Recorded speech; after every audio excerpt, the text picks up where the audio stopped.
Hello everyone, welcome to my channel Net Education. So this channel is for all the NT UGC NET and JRF aspirants, those who are preparing for education subject paper 2.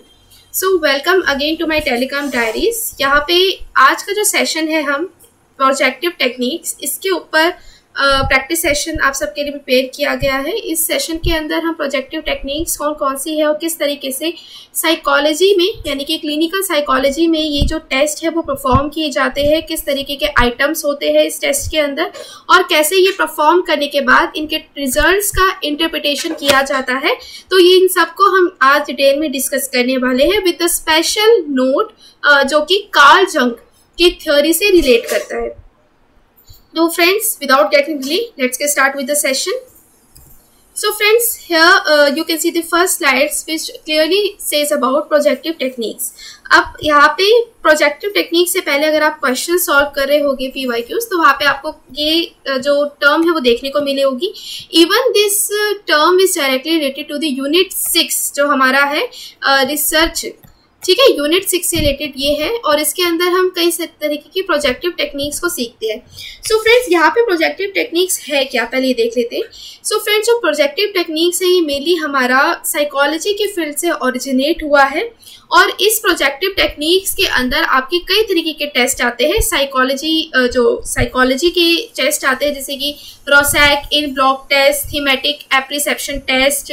इसके अलावा कई तरीके के techniques जो therapy में use होती है जैसे playway techniques, expressive techniques, role play techniques. तो ये सब कुछ इस प्रोजेक्टिव टेक्निक्स के अंदर आती है।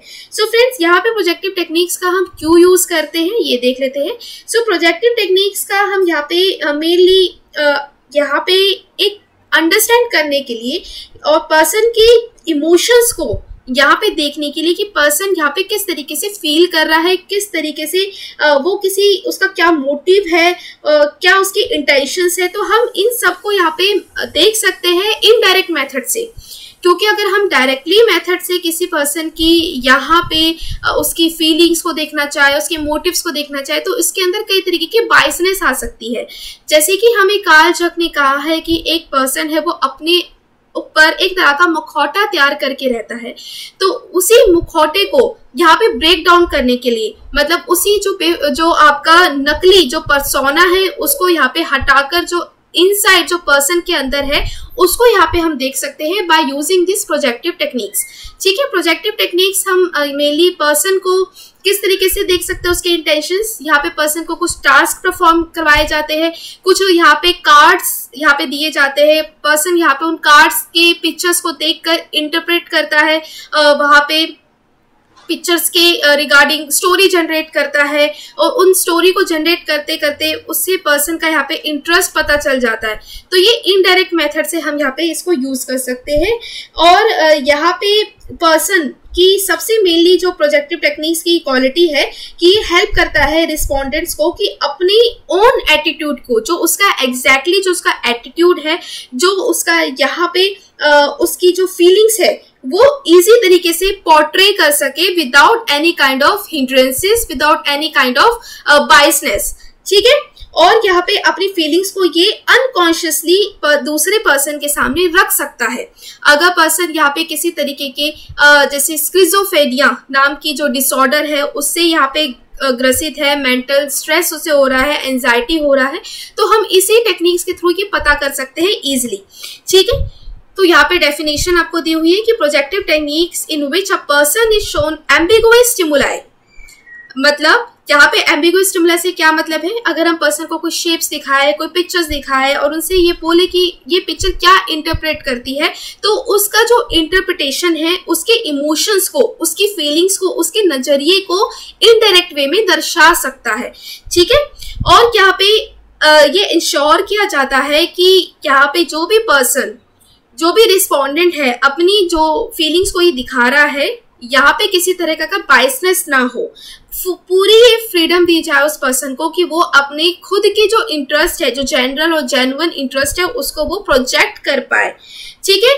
और यहाँ पे बिना किसी फियर के कि उसका ये जो प्रोजेक्शन है उसे मेजर किया जाएगा, उसे नंबर दिए जाएंगे, तो ऐसा नहीं है, फुल फ्रीडम दी जाती है उसको। ठीक है, तो इसके अंदर भी आपके कई तरीके के टाइप्स आते हैं प्रोजेक्टिव टेक्निक्स के अंदर, जैसे कि पिक्टोरियल प्रोजेक्टिव टेक्निक्स आता है, वर्बल प्रोजेक्टिव टेक्निक्स आता है और एक्सप्रेसिव मेथड्स इसके अंदर इंक्लूड होते हैं।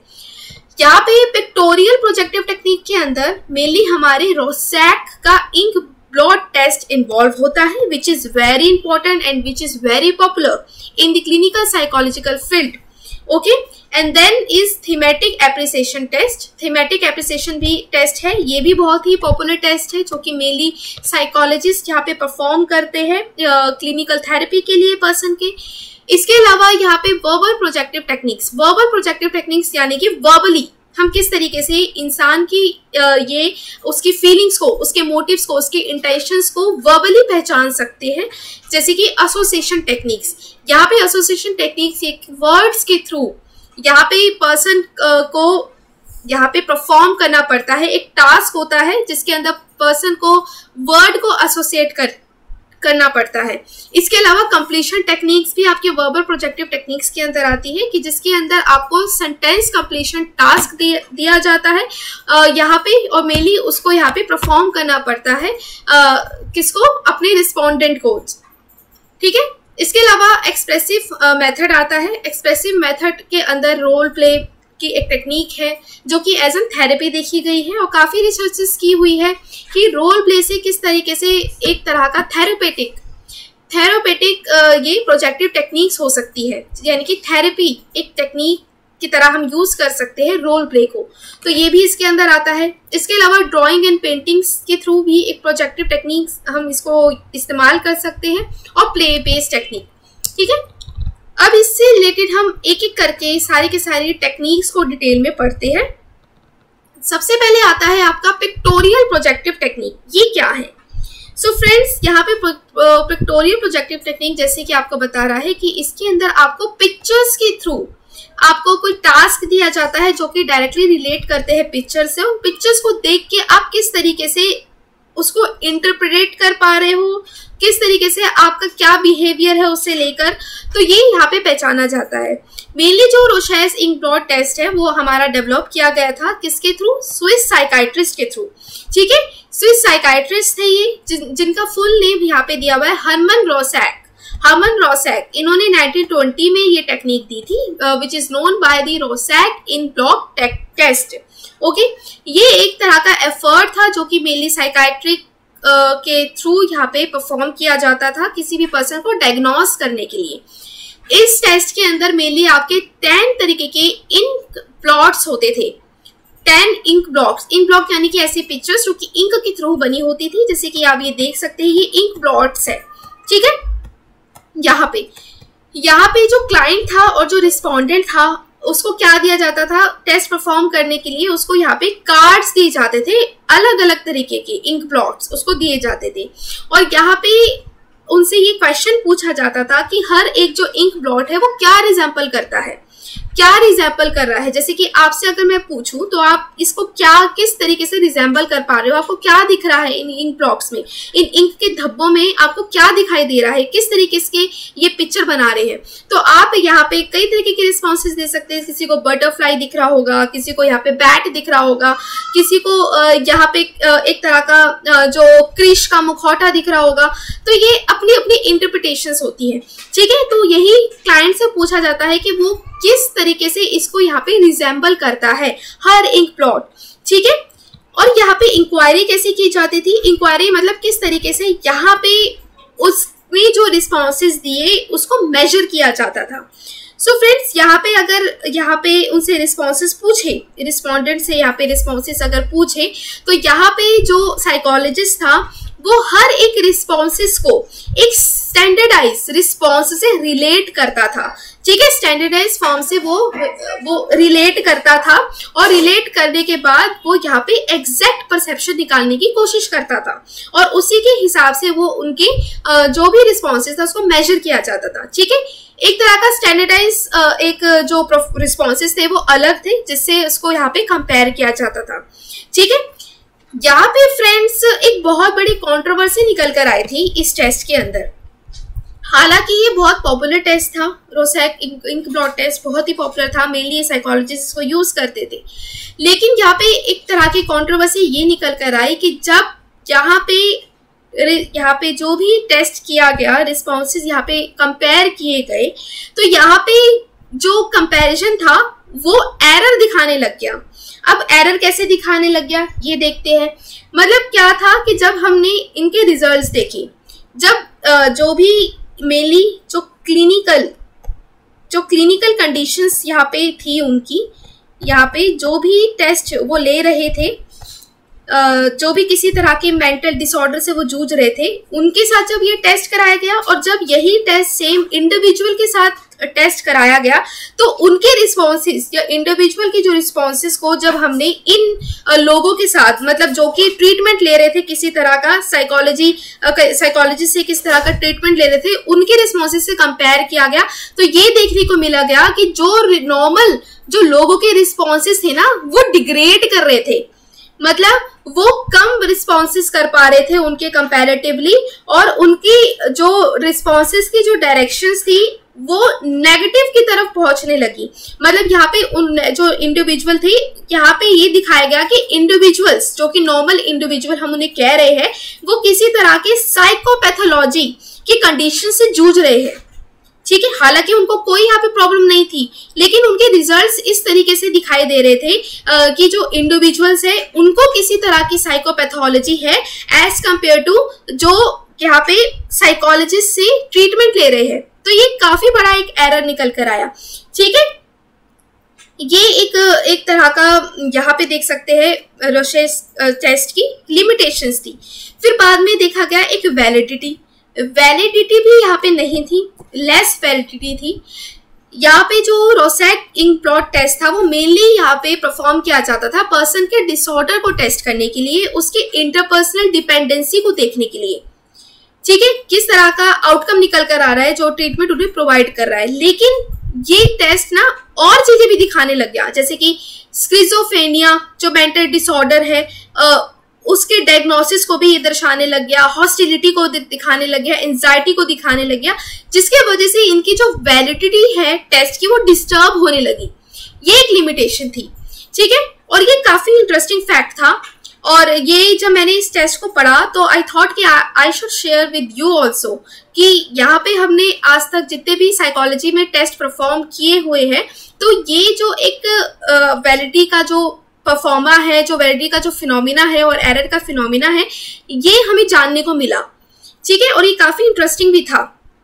ठीक है, और ये कुछ इंपॉर्टेंट इंफॉर्मेशन थी जो कि रोसैक इंक ब्लॉट से रिलेटेड थी। ठीक है, आई होप ये आपको समझ आ गया होगा कि किस तरीके से यहाँ पे कंट्रोवर्सी आ गई थी इस टेस्ट के अंदर कि एडुकेसी नहीं हो पा रही थी नॉर्मेटिव डेटा से, और यहाँ पे जो इंस्ट्रूमेंट था उसकी वैलिडिटी नहीं थी। ठीक है, ये लेस वैलिडिटी थी इनकी, क्योंकि ये जो जिस तरीके से मेजर करना चाहता था वो उससे बढ़कर किसी और चीज को मेजर कर रहा था। ठीक है, इसके अलावा भी कई तरीके के ये रिजल्ट्स आपको दे रहा था टेस्ट।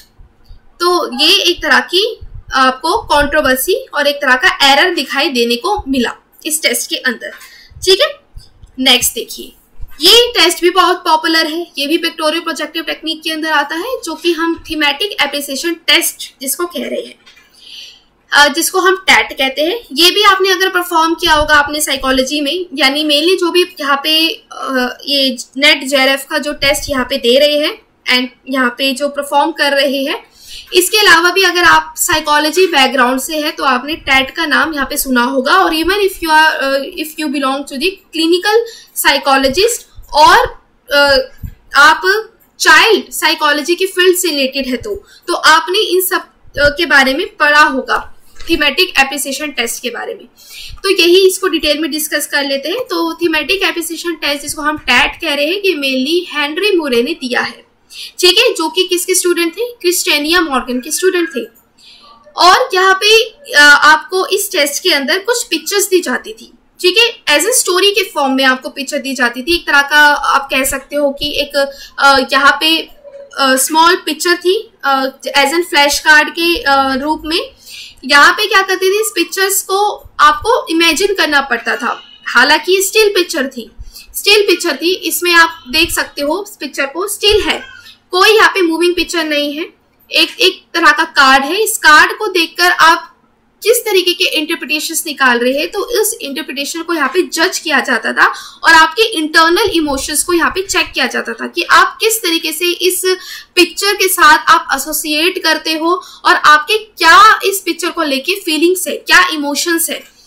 ये टेस्ट करने का ये फायदा था कि इससे आपका इमेजिनेशन की जो कैपेबिलिटी है वो जानने को मिलती थी, किस हद तक आप इसे इमेजिन कर सकते हैं, इस पिक्चर को किस तरीके से आप पोर्ट्रे कर सकते हैं और किस तरीके से आप इस कैरेक्टर से अपने आप को एसोसिएट कर पा रहे हैं। यहाँ पे फ्रेंड्स एक एग्जांपल के थ्रू आपको बताना चाहूंगी कि यहाँ पे जरूरी नहीं है कि हर एक पर्सन अगर जो मूवी के हीरो से यहाँ पे इंस्पायर्ड हो। बहुत बार ऐसा देखा गया है कि यहाँ पे विलन से भी यहाँ पे इंस्पायर्ड हो जाते हैं लोग।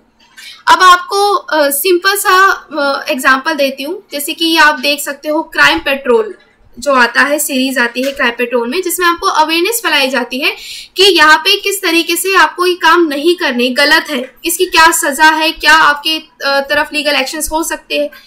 लेकिन कुछ लोग ऐसे होते हैं जो उसके नेगेटिव पॉइंट को अच्छा मानने लग जाते हैं, जैसे कि वो ट्रिक सीखने लग जाता है कि किस तरीके से क्राइम को किया जा सकता है, किस तरीके से यहाँ पे पुलिस से एस्केप हो सकते हैं। तो ये आपके नजरिए के ऊपर डिपेंड करता है कि आप किस डायरेक्शन में लेकर जाए, पॉजिटिविटी की तरफ लेकर जाए या नेगेटिविटी की तरफ लेकर जाए। हालांकि वो आपको कोई यहाँ पे कह नहीं रहा कि आपको यही लेकर जाना है, लेकिन ये आपके ऊपर है कि आप किस तरीके से उसको इंटरप्रेट कर पा रहे हो। ठीक है, इसी तरीके से जो इस इमेजेस के थ्रू भी आपका यहाँ पे चेक किया जाता है कि आप किस कैरेक्टर से एसोसिएट करते हो। इसके अंदर एक पर्सन की इमेजिनेशन को देखा जाता है। ठीक है, और यहाँ पे आपको ये काफी ऑर्गेनाइज फॉर्म में देखा गया है ये टेस्ट, अगर हम कंपेयर करें इंक ब्लॉट्स से, क्योंकि यहाँ पे डिसऑर्गेनाइज पिक्चर थी। डिसऑर्गेनाइज पिक्चर से आप इसको देख पा रहे थे, लेकिन अगर आप इसमें देखें, थीमेटिक एप्रिसिएशन टेस्ट में देखें, तो आप यहाँ पे देखोगे जो पिक्चर्स है वो काफी ऑर्गेनाइज्ड है। ठीक है, जिसके अंदर मेनली आपके 31 कार्ड्स होते थे और हर एक कार्ड एक पिक्चर को यहाँ पे दर्शाता था और उस पिक्चर को आपको यहाँ पे बताना पड़ता था। अब जैसे कि आप फर्स्ट पिक्चर देखोगे, यहाँ पे आपको क्या लग रहा है कि इस पिक्चर में क्या है, मतलब जनरली रिस्पॉन्सेज यहाँ पे ये देखने को मिले कि यहाँ पे बच्चों के रिस्पॉन्सेज किया है, पर्सन्स के रिस्पॉन्सेज किया है कि ये लड़की इसको मना रही है, ये रूठ गया है, इस तरीके से। लेकिन अगर आप दूसरे तरीके से देखोगे तो कुछ कईयों की इंटरप्रिटेशंस अलग होगी। ठीक है, मतलब आप देख सकते हो कि ये जो पर्सन है उसकी इंटेंशन ऐसे लग रही है कि वो मार दे इस लड़की को, ये इसके माइंड के अंदर कोई प्लानिंग और प्लॉटिंग चल रही है। तो ये हर एक पर्सन की इंटरप्रिटेशन है, तो इंटरप्रिटेशन के अकॉर्डिंग ये देख पा रहे हो। ठीक है, आप सब इसको अपनी अपनी इंटरप्रिटेशन से इस पिक्चर को आप पोर्ट्रे कर पा रहे हो। इमेजिनेशन आपकी हर अलग है। ठीक है, यहाँ पे जो टेस्ट था मेनली ये टेस्ट अपने जो भी क्लाइंट के साथ किया जाता था, ये 5 से लेके 12 कार्ड्स तक का उनको दिया जाता था 1 बाय 1 करके। ठीक है, और उसके बेसिस पे उनके रिजल्ट्स को एडमिनिस्टर किया जाता था। ठीक है, यहाँ पे इंटरप्रिटेशन कैसे की जाती थी, टैट का मेनली यहाँ पे स्टोरी बताई जाती थी कि आप स्टोरीज किस तरीके से आप इन कार्ड्स के थ्रू बना सकते हैं। ठीक है, किस तरीके से आप इनको आगे स्टोरी के फॉर्म में जनरेट कर सकते हैं इन कार्ड्स को जोड़कर, इस तरीके से यहाँ पे दिया जाता था। और यहाँ पे फ्रेंड्स बाद में जाके एक तरह का स्टैंडर्डाइज जो रिस्पॉन्सेज होते थे उससे कंपेयर करके ही यहाँ पे रिजल्ट्स दिखाए जाते थे बाय साइकोलॉजिस्ट। ठीक है, ये दिया जाता था। और यहाँ पे एक एग्जांपल आपको दिया हुआ है कि TAT story usually begins with an effort to determine who is the hero, that is the identify the character with whom the subject seems to have identified himself। मतलब यहाँ पे जो भी उनसे पूछा जाता था, जब टेस्ट करवाया जाता था तो उसे पूछा जाता था कि आप किस कैरेक्टर से एसोसिएट करते हैं और क्यों करते हैं।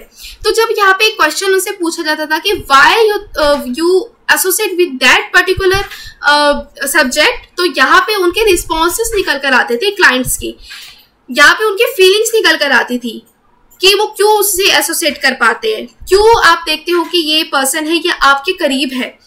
हालांकि आप जानते नहीं हो इस पर्सन को, इस जो कार्ड के अंदर दिखाया गया है, लेकिन आप क्यों उससे एसोसिएट कर पा रहे हो। तो इससे ये उसकी उनकी फीलिंग्स को यहाँ पे पता चलता था, उनके मोटिव्स को यहाँ पे पता कर सकते थे। अगर किसी तरह का उन्हें डिसऑर्डर है, मतलब एंजाइटी हो रही है किसी पर्सन को, या फिर किसी पर्सन को यहाँ पे हॉस्टिलिटी हो रही है, तो यहाँ पे इसे हम चेक कर सकते थे इन सब चीजों से। ठीक है, तो ये थीमेटिक एप्रिसिएशन टेस्ट था जो कि परफॉर्म किया जाता था। नेक्स्ट हम देखते हैं यहाँ पे वर्बल प्रोजेक्टिव टेक्निक, ये क्यों यूज करते थे। सो फ्रेंड्स, यहाँ पे वर्बली टेक्निक थी कि वर्बली हम क्या करते थे, लोगों को मतलब अपने क्लाइंट्स को वर्ड्स देते थे और उन्हें उसी सिमिलर वर्ड जो उनको दिए जाते थे उनके रिस्पॉन्सेस उन्हें देने पड़ते थे और उनका रिएक्शन ऑफ टाइम यहाँ पे चेक किया जाता था कि वो कितने फ्रैक्शन ऑफ टाइम में उनका क्या रिएक्शन टाइम है। अगर आपने उसको वर्ड दिया तो वो क्या उस वर्ड से रिलेट कर पा रहे हैं और किस तरीके से वो उसी वर्ड से रिलेटेड रिस्पॉन्सेस दे पा रहे हैं और कितने फ्रैक्शन ऑफ टाइम में वो दे रहे हैं। तो ये इसलिए हम यहाँ पे इन वर्ड एसोसिएशन मेथड का यूज करते थे। यहाँ पे क्या होता था, इस मेथड के अंदर पार्टिसिपेंट को वर्ड दिया जाता था और उनसे यहाँ पे क्विकली रिस्पॉन्ड करने के लिए कहा जाता था जो वर्ड उन्हें फर्स्ट यहाँ पे दिख रहा है और जो दिया है। ठीक है, फिर बाद में क्या होता था, ये इनसाइट डेवलप करने की कोशिश करता था कि उनका जो इमीडिएट रिएक्शंस क्या है, उस वर्ड से रिलेटेड क्या है। इस जो भी वर्ड उन्हें दिया जाता था उनके यहाँ पे इमोशंस भी पता चल सकते थे कि उनका इमोशंस क्या चल रहे हैं उनके अंदर, किस तरीके की फीलिंग्स उनके अंदर जनरेट हो रही है, किस तरह का बिहेवियर उनका है, किस तरीके से वो इंटरप्रेट कर पा रहे हैं किसी सिचुएशन से रिलेटेड। ये टेक्निक हमारी मेनली किसने डेवलप की थी, ये टेक्निक हमारी मेनली कार्ल जंग ने डेवलप की थी और यहाँ पे एक्सप्लोर करते थे वो कॉम्प्लेक्सेस को। ठीक है, यानी कि पर्सन की जो अनकॉन्शियस है उसको किस तरीके से एक्सप्लोर किया जाए, तो उसके लिए बेस्ट टेक्निक थी वो कार्ल जंग ने ये डेवलप की थी, which is known by the word association method. ठीक है, इसके अंदर हम पर्सन की ना केवल इमोशंस के बारे में जान सकते हैं लेकिन पर्सन की इंफीरियरिटी कॉम्प्लेक्स को भी दर्शाया जा सकता है, उसके पर्सनैलिटी ट्रेट्स को भी हम देख पाते हैं कि उसके अंदर किस तरीके के ट्रेट्स है। ठीक है, यहाँ पे मतलब एंगर है कि नहीं, वार्मथ है कि नहीं, किसी उनके अंदर ऐसा ट्रेट है या शॉर्ट टेम्पर्ड है, वो जल्दी वो अपना आपा खो देते हैं, फ्रेंडली नेचर है कि नहीं। तो इन सबको हम यहाँ पे इस टेस्ट के माध्यम से चेक कर सकते थे। अगर कोई भी दिक्कत है किसी चीज में, उनको कुछ किस तरह का डिसऑर्डर है, एंजाइटी है, तो उसको वहां पे क्योर किया जाता था, डायग्नोस किया जाता था। ठीक है, और इंटरप्रिटेशन कैसे किया जाता था, इंटरप्रिटेशन यहाँ पे अमाउंट ऑफ टाइम से देखा जाता था। ठीक है, कि कितने फ्रैक्शन ऑफ टाइम में वो रिस्पॉन्स दे पा रहे हैं और उनके रिस्पॉन्स को यहाँ पे एनालाइज किया जाता था। जैसे कि आप ये पिक्चर फॉर्म में देख पा रहे हो कि यहाँ पे स्टिमुलस आपको वर्ड दिए जाते थे, जैसे कि to sing, dead, ship, to pay, window, इस तरीके के आपको सब्जेक्ट देते थे, मतलब इस तरह का स्टिमुलस आपको प्रोवाइड करते थे वर्ड्स की फॉर्म में। और फिर बाद में जाके आपका क्या रिएक्शन रहता है, जैसे कि इस पर्सन ने कहा, आपने बोला टू सिंग तो उसने कहा nice, dead, awful, long, the time, the journey. तो इस तरीके से उनके रिस्पॉन्सेज आते थे और यहाँ पे कितने फ्रैक्शन ऑफ टाइम में उन्होंने आंसर दिया। ठीक है, कितने फ्रैक्शन ऑफ टाइम में वो आंसर दे पा रहे हैं। और अगर यहाँ पे ज्यादा फ्रैक्शन ऑफ टाइम होता था, ज्यादा फ्रैक्शन ऑफ टाइम यहाँ पे देते थे, ज्यादा रिएक्शन टाइम होता था, तो उधर ही क्लिक हो जाता था कि उसके माइंड में कुछ चल रहा है। ठीक है, और अगर जो वहीं पे क्लिक हो गया उसके माइंड में क्या चल रहा है, तो बाद में उसे पूछा जाता था कि आपने इतना क्यों टाइम लिया इसको बताने में। ठीक है, और यहाँ पे एक एग्जाम्पल मैं कोड करना चाहूंगी। अगर आपने ये मूवी देखी होगी जिंदगी ना मिलेगी दोबारा, ठीक है, उस मूवी के अंदर वहां पे जो इमरान खान के माइंड में काफी चीजें चल रही थी, तो वहां पे एक उन्होंने गेम खेली कि इसके माइंड में यहाँ पे क्या चल रहा है, कैसे पता लगाए। और क्योंकि इमरान खान काफी सीक्रेटिव टाइप की पर्सनैलिटी थे, वो बातों को वो दिखाते नहीं थे, मतलब ऊपर से वो जॉयफुल नेचर रहता था उनका, लेकिन अंदर से वो ऐसे थे कि वो अपनी बातों को यहाँ छुपाते थे। तो यहाँ पे जो आप उनका टेस्ट लिया गया, किसके थ्रू, यहाँ पे ऋतिक रोशन के थ्रू यहाँ पे टेस्ट लिया गया। तो उनसे यहाँ पे पूछा गया कि उनको वर्ड्स दिए गए, तो उन्होंने रिस्पॉन्स वो बताने लगे कि अपना रिस्पॉन्स वो देने लगे। जैसे आपसे बादल पूछा गया तो उन्होंने आसमान कहा, तो ऐसे इस तरीके के रिस्पॉन्सेज दिए। लेकिन जब उन्होंने कहा फादर तो वो चुप हो गए, क्योंकि ये पता चल गया कि वो फादर को लेकर किसी सिचुएशन के साथ डील कर रहे हैं, वो अपने फादर के लिए वरीड है। तो वो एकदम से जान गए कि ये कुछ छुपा रहे हैं, कुछ ऐसी चीज जो उनके फादर से रिलेटेड है। तो ये जो टेक्निक है ये बहुत ही अच्छी थी, और ये उन्होंने इसका लाइव एग्जांपल देके हम सबको बताया था उस मूवी के अंदर। अगर आप देख सकते हो वो सीन, तो वो सीन भी आप देखना, क्योंकि उसके अंदर ये टेक्निक का यूज किया गया है और इमरान खान की प्रॉब्लम को सॉल्व किया गया है इस टेक्निक के थ्रू। ये काफी लाइवली एग्जांपल था जो आपको दिया है, ठीक है। तो आई होप ये आपको समझ आ गया होगा। इस तरीके से ये टेस्ट हम परफॉर्म करते हैं। यहाँ पे जो मेनली जो कार्ल जंग थे, यहाँ पे आपसे उस थ्योरी से रिलेटेड कुछ इंपॉर्टेंट पॉइंट है। ये थ्योरी मैंने अपने यूनिट 3 में भी डिस्कस की हुई है कार्ल जंग से रिलेटेड, तो आपको यहाँ इस टॉपिक में यूज हुआ है, तो इसको एक बार फिर से गो थ्रू कर लेते हैं कि इस टॉपिक में कहा क्या गया है। तो फ्रेंड्स, यहाँ पे जो कार्ल जंग थे ना, उन्होंने हमें आर्केटाइप्स दिए थे, ठीक है। आर्केटाइप्स दिए थे, 4 तरीके के आर्केटाइप्स थे। आर्केटाइप्स क्या थे, मतलब ये क्या थे, ये मेनली यूनिवर्सल थे, इनबॉर्न मॉडल्स थे पीपल के बिहेवियर के, उनकी पर्सनैलिटी के, ह्यूमन बिहेवियर की। एक ह्यूमन किस तरीके से यहाँ पे बिहेव कर पा रहा है, ठीक है। यहाँ पे ये जो मेनली कार्ल जंग ने सजेस्ट किया था आर्कीटाइप्स को, जो कि आर्किक फॉर्म्स के अंदर थे, इनेट ह्यूमन नॉलेज को दर्शाता था। इनेट ह्यूमन नॉलेज को ये बताते थे कि पर्सन की इनेट पर्सनैलिटी क्या है। तो ये 4 तरीके के आर्कीटाइप्स होते थे, ठीक है। पहला आर्कीटाइप्स था पर्सोना, जैसे कि अभी आपको बताया कि पर्सन है, यहाँ पे हर एक पर्सन का एक अपना मुखौटा वो लगा कर रखता है, जो उसकी एग्जैक्ट पर्सनैलिटी होती है वो उसे छुपा कर रखता है। जैसे कि यहाँ पे जो पर्सनल लाइफ के अंदर पर्सन कुछ और होते हैं, और यहाँ पे जो प्रोफेशनल लाइफ के अंदर पर्सन कुछ और होते हैं। तो ये क्या है, एक तरह का मुखौटा है, एक तरह का पर्सोना है। और ये पर्सोना क्या करता है, जो आपकी एग्जैक्ट जो पर्सनैलिटी है उससे आपको जजरेट करता है, जो जजरेट वर्जन होता है हमारे खुद का, हमारे सेल्फ का। तो ये हमें बताया गया था कार्ल जंग ने, ये एक तरह का आर्कीटाइप है।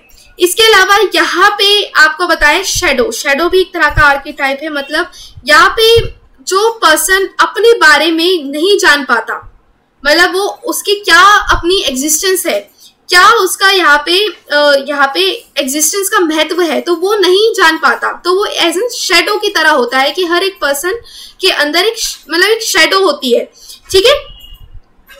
ये आपको बताया गया है कि a man who is unconscious of himself, अगर एक पर्सन अपने बारे में कॉन्शियस नहीं है कि उसका क्या एग्जिस्टेंस है, तो वो शैडो में है, ठीक है। और यहाँ पे जंग ने एक्ट्स इन अ ब्लाइंड का एक तरह का फ्रेज दिया था, एक्ट्स इन अ ब्लाइंड, ठीक है। ये आपको बताया था, अगर एक पर्सन अपने बारे में नहीं जान पाता तो वो शैडो में जी रहा है, एक तरह का शैडो है। इसके अलावा यहाँ पे आपको एनीमिया और एनिमस करके बताया गया था। एनीमिया एनिमस, जो यहाँ पे बिलीव करते थे कि एक पर्सन के अंदर जो क्वालिटीज होती है वो अपोजिट जेंडर से रिलेट करती है। मतलब अनीमा क्या है, अनीमा एक ऐसा आर्केटाइप था जो कि एक्सप्रेस करता था कि जो मैन के अंदर भी कई तरीके की फेमिनिन क्वालिटीज हो सकती है, और एनिमस जो एक्सप्रेस करता था मस्कुलिन क्वालिटीज जो कि विमेन के अंदर है, ठीक है। जरूरी नहीं है कि हमेशा ही एक पर्सन के अंदर मैस्कुलिन क्वालिटीज ही जनरेट हो, कभी कभी फेमिनिन क्वालिटीज भी उसके अंदर होती है और जो वो एक्सप्रेस नहीं करना चाहता। अब जैसे कि मेनली हम देख सकते हैं कि हम यहाँ पे अपनी मदर, जब भी बात करते हैं ममता की, तो हम क्या बात करते हैं कि हमारी मदर के अंदर ममता का जो भाव है वो ज्यादा होता है, लेकिन फादर भी उतनी ही हमारी केयर करते हैं, वो दर्शाते नहीं है, हमें दिखाते नहीं है, उतनी ही वो हमारी केयर करते हैं। तो ये क्या है, एक तरह का अनीमा और एनिमस आर्केटाइप है, ठीक है, जो हर एक पर्सन के अंदर होता है लेकिन वो एक्सप्रेस नहीं कर पा रहा। विमेन के अंदर भी मैस्कुलिन क्वालिटीज होती है। अब मैस्कुलिन क्वालिटीज किस तरह से देखो, यहाँ पे हालांकि जो एक विमेन है उसकी फिजिक कमजोर है, लेकिन जो उनके अंदर का जो डिटर्मिनेशन है वो किसी मैस्कुलिन क्वालिटी से कम नहीं है। कई यहाँ पे जो इगोइस्टिक जो आप देखो ये क्वालिटी, इगोइस्टिक जो क्वालिटी है वो विमेन के अंदर भी उतनी है, लेकिन विमेन यहाँ पे फुली तरीके से एक्सप्रेस नहीं कर पा रही। तो ये एक तरह का आर्केटाइप है, ठीक है। यहाँ पे आपको किसने बताया था? जंग ने बताया था। तो इन्हीं चीजों को जानने के लिए ये टेस्ट परफॉर्म किया गया, जो कि आपको वर्ड एसोसिएशन टेक्निक्स के नाम से जो जाना जाता है, ठीक है। इन्हीं क्वालिटीज को, इन्हीं आर्केटाइप्स को इन डेप्थ देखने के लिए, इन डेप्थ पढ़ने के लिए, जानने के लिए ये टेस्ट यहाँ पे परफॉर्म किए जाते हैं, ठीक है। इसके अलावा सेल्फ यहाँ पे आता है। सेल्फ भी आपको बताता है कि सेल्फ के अंदर यहाँ पे आता है कि after one has overcome the persona, integrated his shadow and the aspect of Oedipus archetypes into one's character।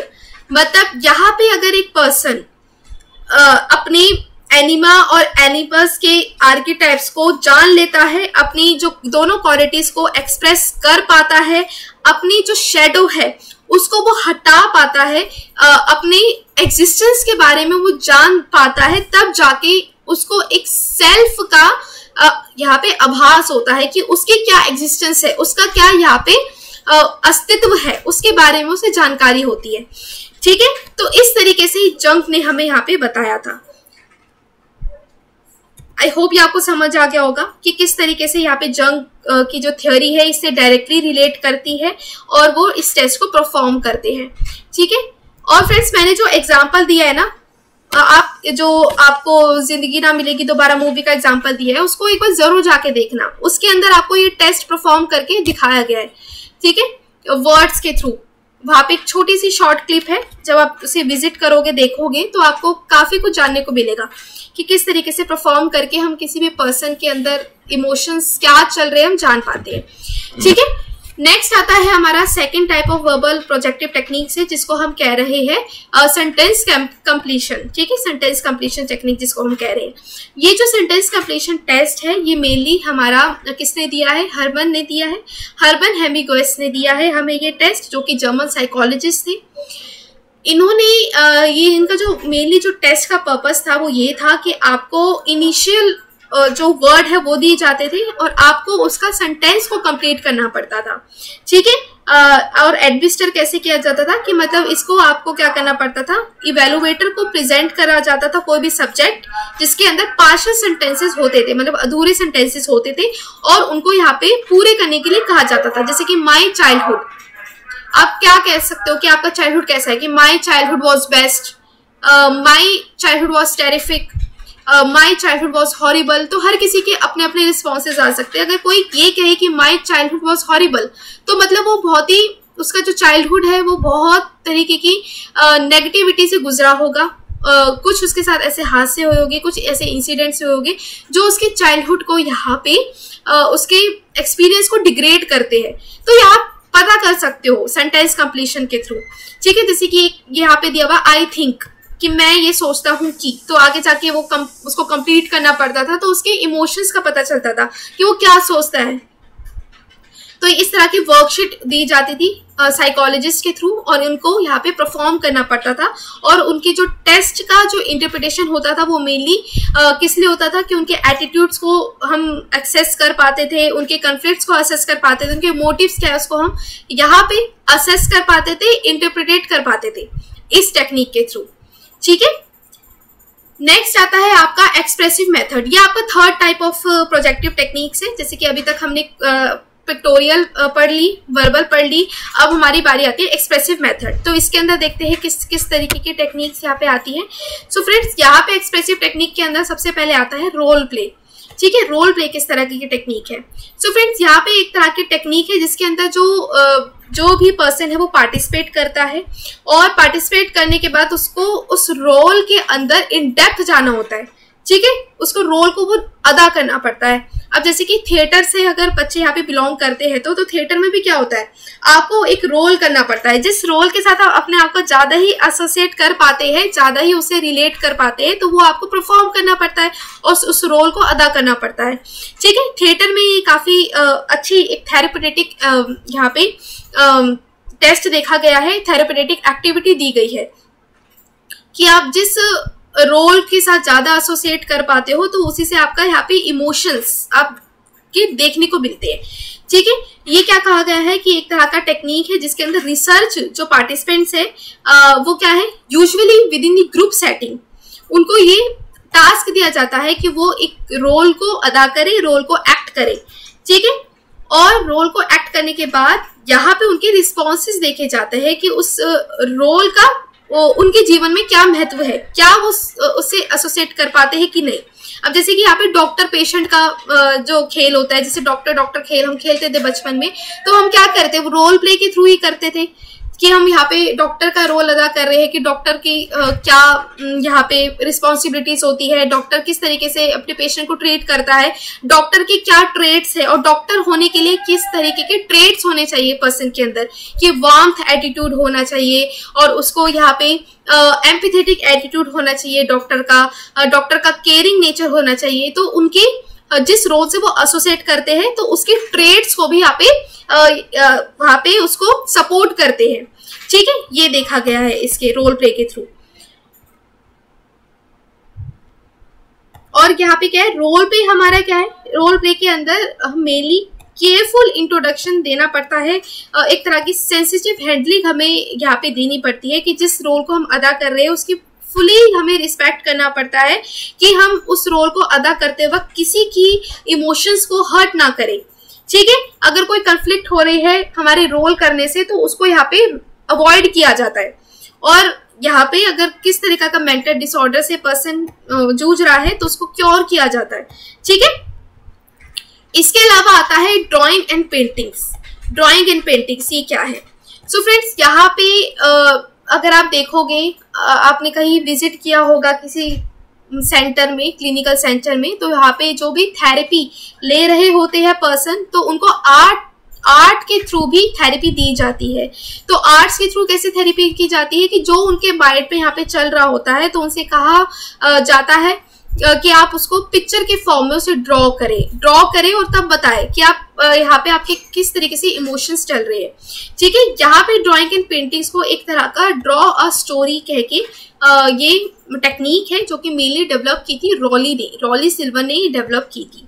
एक तरह की आर्ट थेरेपी थी। ठीक है, जो कि एक तरह की आर्ट थेरेपी थी और ये रॉली सिल्वर कौन थे? आर्ट थेरेपिस्ट थे। ठीक है, यहाँ पे क्या होता था इस तरीके की थेरेपी में, यहाँ पे जो सब्जेक्ट है उसको एक तरह का स्टिमुलस ड्राइंग दी जाती थी और उसको ड्राइंग देने के बाद उसको पर्सन को यहाँ पे इमेजिन करना पड़ता था। इमेजिन करने के बाद उसको यहाँ पे क्या करना पड़ता था? पोर्ट्रे करना पड़ता था ड्राइंग के थ्रू। कि मान लो अगर आपने पिक्चर देखने के बाद आप इसके बारे में क्या सोचते हैं, किस तरीके से आप इसे रिलेट कर पा रहे हैं, तो आपको वो ड्राइंग के फॉर्म में आपको दर्शानी होती थी।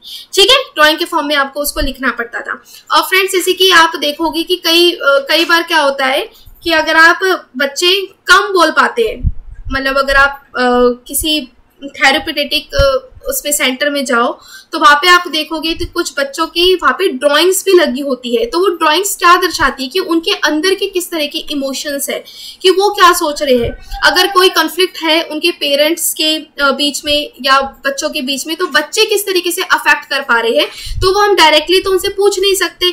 तो हम क्या करते हैं, उनसे ये एक तरह की सिचुएशन देते हैं कि आपको ये बताना है कि आपका किस तरीके से रिलेशन है पेरेंट्स के बीच में, मतलब आपका और आपके मम्मा के साथ किस तरह का आप रिलेट कर पाते हो, किस तरीका का बिहेवियर है। तो वो बिहेवियर वो बता के तो नहीं कर पाता, तो वो पिक्चर के थ्रू वो ड्रॉ कर पाता है। वो ड्रॉ करके अपनी परेशानियों को इजिली वो पोर्ट्रे कर सकता है, इजिली वो दर्शा सकता है।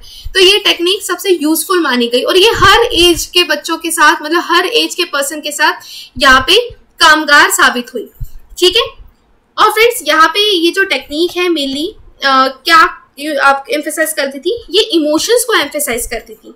ठीक है, आपके यहाँ पे इमोशंस को यहाँ पे एम्फेसाइज करने की सबसे बेस्ट टेक्निक थी। और यहाँ पे जो भी उनके रिस्पॉन्सेस मिलते थे उनको बाद में जाके एक 5 पॉइंट रेटिंग स्केल के थ्रू यहाँ पे मेजर किया जाता था। जैसे कि 1 पॉइंट 2.3.5 पॉइंट दिया जाता था, जिसके अंदर 1 पॉइंट आपका सबसे कम पॉइंट था, मतलब स्ट्रांगली नेगेटिव थीम्स और फैंटेसीज किसी पर्सन के अंदर है तो उसको यहाँ पे 1 पॉइंट दिया जाता था। लेकिन अगर वही पर्सन मतलब स्ट्रांगली पॉजिटिव एटीट्यूड दिखा रहा है उस पिक्चर के थ्रू तो यहाँ पे उसको हाईएस्ट पॉइंट दी जाते थे। तो इस तरीके से हम पर्सन के अंदर क्या चल रहा है, क्या उसका एटीट्यूड है, उसको हम इजिली इन टेक्निक्स के थ्रू हम दिखा सकते हैं।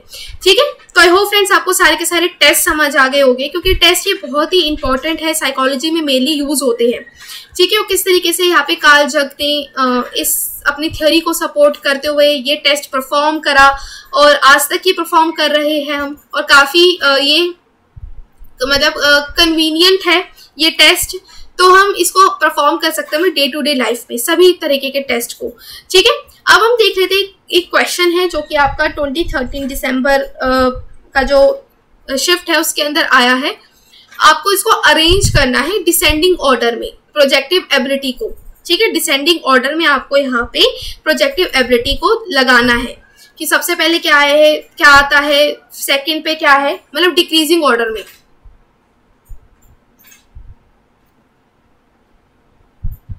इसका राइट आंसर क्या होगा अकॉर्डिंग टू यू?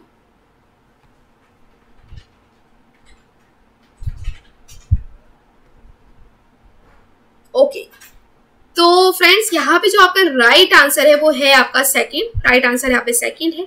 यहाँ पे सबसे पहले सेंटेंस कंप्लीशन टेस्ट है। ठीक है, सेंटेंस कंप्लीशन टेस्ट यहाँ पे है। फिर यहाँ पे आपका आता है थर्ड, जिसको हम रोसेंजविग पिक्चर फ्रस्ट्रेशन स्केल कह रहे हैं। और फिर आता है आपका सेकंड यानी कि थीमेटिक एप्रिसिएशन टेस्ट। ये आपको सीक्वेंस वाइज लगाने को कह रहा था, मतलब बड़े से छोटे की तरफ डिक्रीजिंग ऑर्डर में आपको कह रहा था। सबसे लास्ट में क्या है और उनकी एबिलिटी के ऊपर, ठीक है, ये आपको बताया गया था। सबसे ज्यादा जो कामगार साबित हुआ वो क्या था? Sentence completion test. फिर आता है आपका पिक्चर फ्रस्ट्रेशन स्केल, जो कि पिक्चर हम जो यूज करते हैं, फिर उस बाद में जाके उसको स्केल के थ्रू पॉइंट्स दिए जाते हैं। फिर आता है थीमेटिक एप्रिसिएशन टेस्ट, जिसको हम टैट कह रहे हैं, यानी कि जो कार्ड्स के फॉर्म में यहाँ पे किसी पर्सन की पर्सनैलिटी को चेक किया जाता है, उनके अंदर क्या इमोशंस चल रहे हैं। फिर बाद में जाके रोसैक इन ब्लॉक टेस्ट आता है। रोसैक इन ब्लॉक टेस्ट सबसे लास्ट में आता है। सबसे कम इसके अंदर प्रोजेक्टिव एबिलिटी होती है, क्योंकि इसके अंदर जो पिक्चर्स होती है वो डिसऑर्गेनाइज्ड होती है। जैसे कि इंक ब्लॉक टेस्ट इसके अंदर होता है डिसऑर्गेनाइज होती है। और इसके दो तरीके की एरर थे जो भी अभी बताए मैंने। कौन कौन से एरर थे? एक एरर था उसकी वैलिडिटी का एरर था, और दूसरा जो एरर था उसका वो क्या था कि वो सही तरीके से मेजर नहीं कर पा रहा था जो उसको मेजर करना है। कंटेंट वैलिडिटी टेस्ट था, और दूसरा इसका एरर था आपका कि जो रिस्पॉन्सेज निकल कर आ रहे थे वो उसके अंदर एरर निकल कर आ रहे थे। मतलब अगर इंडिविजुअल से कंपेयर किया जाए नॉर्मेटिव जो उनके रिस्पॉन्सेज से, तो जो इंडिविजुअल के जो नॉर्मल जो इंडिविजुअल्स है उनके रिजल्ट से वो डिग्रेड होके आ रहे थे एज कंपेयर टू नॉर्मेटिव।